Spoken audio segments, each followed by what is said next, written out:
সত্যি বলছো মা?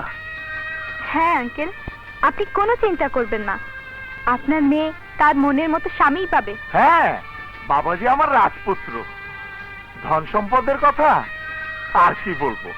আঙ্কেল, তাহলে আগামী শুক্রবারই বিয়ের দিন ধার্য করা হলো।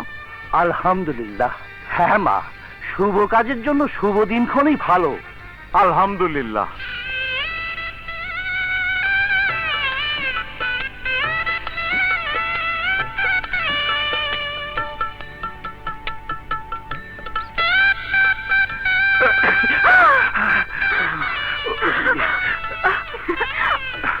কোথাও লাগেনি তো?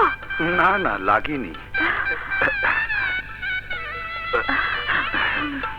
আপনি একা একা এভাবে আসতে গেলেন কেন? না মানে আমি তো একা একাই চলাফেরা করি। একাই চলাফেরা করেন? হ্যাঁ, এবারের ঘর দোর সবই আমার চেনা। এখন থেকে আপনি আর এভাবে একা একা চলাফেরা করতে পারবেন না। আপনি এখন আর একা নন, আজ থেকে আমিও আপনার সুখ দুঃখের অংশীদার, আপনার দু চোখের আলো। শাহানা, বলুন। তোমাকে লাল শাড়িতে চমৎকার মানিয়েছে। আমার মনে হয় কথাটা উনি মনের কল্পনায় বলেছেন। তোমার কপালে লাল টিপ, লাল শাড়িতে সত্যি তোমাকে অপূর্ব লাগছে। আচ্ছা, আমি যে লাল শাড়ি লাল টিপ পরেছি সেটা আপনি জানলেন কি করে? আমি তো হৃদয়ের চোখ দিয়ে তোমাকে দেখছি, তোমার কোনো তুলনা নেই। সত্যি? এ কি শাহানা, তোমার চোখে পানি?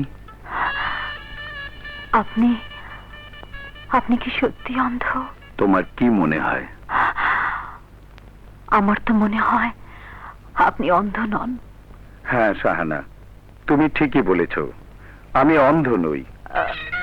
তাহলে সেদিন যে উনি? উনি নয়, আমার ছোট বোন মৌ ছদ্মবেশে তোমার সাথে অভিনয় করেছিল। আপনার ছোট বোন অভিনয় করেছে? হ্যাঁ, তোমার মতো মহৎ হৃদয়ের একটি মেয়েকে নিয়ে সুখের স্বর্গ রচনা করার জন্য। হাসান, তুমি? আমি তোমাকে পেয়ে সত্যি ধন্য।